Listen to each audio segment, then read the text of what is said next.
Hey, how's it going, everyone? Justin again. As always, thanks for watching my channel. Welcome back. Cool Tool Tuesday in effect. Today we got a couple of different things we're going to talk about. We're going to talk about some really cool, ingenuitive, and as Kyle would say, nifty tools that'll help you out when you're doing a clutch job as well as a brake job. I'm going to separate it into two different categories. First, we're going to talk about some really cool tools that you can pick up from either a tool truck or online. And if I can find them, I'll put the affiliate link to Amazon down below in the description so you can check them out for pricing details. That being said, let's get the ball rolling and take a look at some really nifty and cool tools that you can use for a clutch job.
All right, first one up, you guys of course saw this already, the 19-piece bushing driver set. And it's, you know, your limitation is only limited by your brain. I know it's meant to do certain things, but you can use other things out of here in different ways outside of its general purpose. But this is a pretty cool set to have. Works out for a lot of different other things too, outside of just driving bushings or bearings in the back of flywheels. So that is pretty cool. This is the clutch universal alignment tool made by Lisle, and you can tell I've had this thing for a minute. There's the part number for you there. But pretty handy. I've been using that for, well, pretty long time actually. If I had to guess, I'd say probably about 4 or 5 years. And then this is a flex plate or flywheel turning tool that's Shane's, made by Matco. So if you got into an area that you can't quite get the torque converter nut off or bolt off and you're by yourself, solo mio, you can turn the flywheel around until you get to that one spot. So that's pretty cool. So those are the three super cool fancy tools. All right, but that's not the only helpful tool that you could pick up to help aid you in putting in a clutch. For instance, I have a barring tool which helps rotate the flywheel on the Dodge Cummins. And it's a Chrysler special tool, but I think OTC rebrands it. In fact, I bought the OTC version online on Amazon for a heck of a deal. I think I only paid like 25 bucks. That thing's been phenomenal. I've been using it for years, and it just keeps on working. So there are other tools out there, I'm sure, for different vehicles and manufacturers that are going to help you in various situations like that. I know they make dual mass flywheel clutches. There's all different types of stuff out there.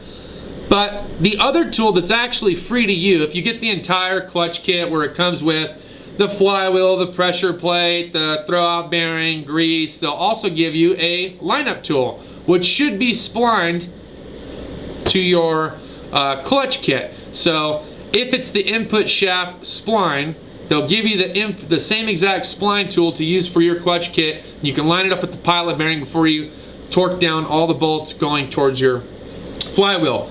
Now that being said, sometimes those kits come with two because they're not sure which input shaft you have. And in time, if you want to, not every kit comes with this, and sometimes if you don't have that available, let's say you're doing a rear main seal and you don't have this universal tool, sometimes you can save those clutch alignment tools that come with those kits, and you can put them on what we call a Christmas tree, where you take a piece of mechanic wire and you wrap it around and you throw it on there, and then you just hang it in your garage or your shop. So what that's going to help you with, if you're a DIY or a weekend warrior and you have a clutch or a manual transmission, you ever plan on servicing the clutch or the rear main seal at any point in time by yourself, and you don't want to have a universal tool, and you decide to do the clutch on it, save that, because that lineup tool is going to help you later on down the road. So put it in the bottom drawer of your toolbox and forget about it. All right, moving on with the brake stuff. So there are some really cool tools outside of just the old school C-clamp.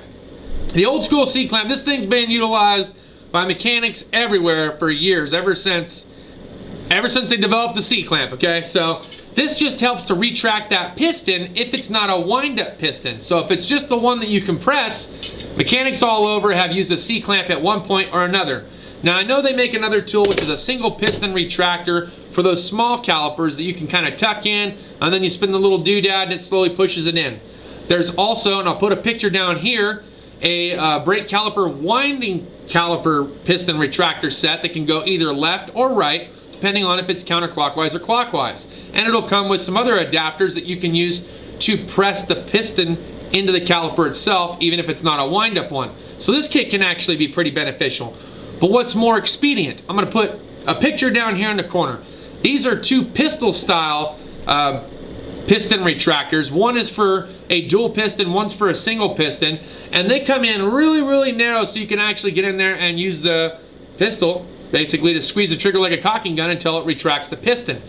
The only problem that I've ran into is on heavier duty trucks or old trucks where the brake bleeder valve gets jammed packed full of dirt and everything else, and you can't pick it all out, and you try to squeeze it, you can squeeze and barely get a trinkle out of it. That's the only time that I've seen it become an issue, in which case you might as well just change out that little Schrader valve or the bleeder valve for the caliper.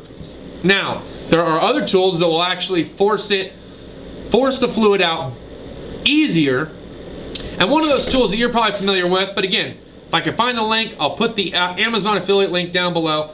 But I picked this up from Blue Point years and years ago. I want to say about 8 or 9 years back, ever since I was certified to work on brakes at Sears Auto Center. It was one of the first tools that I bought from a Snap-on tool truck. Part number, I barely can still read it, but it's BTCP 500. And it says it's a 4-in-1 caliper tool. I've only ever used it on, well, I've only used one feature on it, so I don't really know what the 4-in-1 is. What I do know though is that you can actually, if the caliper to piston gap is bigger than what this tool is at its minimum size, you can actually wind this thing out like so, and then spread it to the appropriate size, and then start ratcheting away to spread and press the piston back into its bore.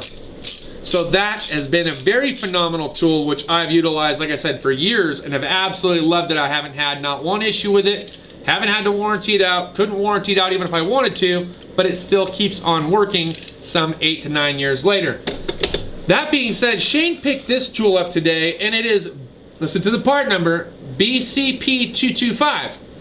And in my opinion, it's half the size as far as the actual minimal width that this thing will go down to. It's half the size, and I think this is going to make it a lot more expedient, especially instead of having to use that little single piston retractor. But let's pull it out and take a look.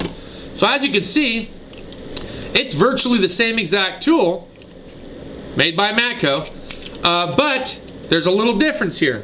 You have this super long all threaded bolt that runs all the way through it, but it allows it to pull it in closer, unlike the Blue Point version that just has the 2 flat discs, but you can still spin off the deal and make it wider if you want to. But really, just a big difference overall as far as the thickness is concerned. Now you can still wind this thing out, so if you don't need to bring it down to the smaller size, this is pretty much like a 2-in-1, but I can just spin this on the end here until I get to the desired width between the caliper itself and the piston, and then start ratcheting away to press that piston back into its bore. So pretty cool, or nifty tool, right Kyle? I love his nifty tool. If you guys haven't checked out Rust Belt Mechanic, make sure to check out Rust Belt Mechanic. He does nifty tools of the week every week. You should really check him out. He's got some really good ideas, thoughts, and he gives his own personal feedback on it. But at any rate, that is the nifty tool for me for the week. But at any rate, I just wanted to actually share a couple of things with you when it came to specialty tools used for clutch jobs and specialty tools used for brake jobs. And I wanted to share it in a video so you guys can weigh in with your 2 cents. What helps you out? when you're working on brakes or working on clutches? What special tools do you use for what vehicle? And what other little things that, like the Christmas tree that lineup tool comes with the clutch, what other kind of weird things do you actually keep to help you do this? It could even come down to a Coke bottle with some clear see-through tubing to help capture all the brake fluid. I just want to know, what do you guys use? What have you made anything to help you out with these jobs? Let me know down in the description. Thanks as always for watching. We'll see you guys next time. Cheers and deuces.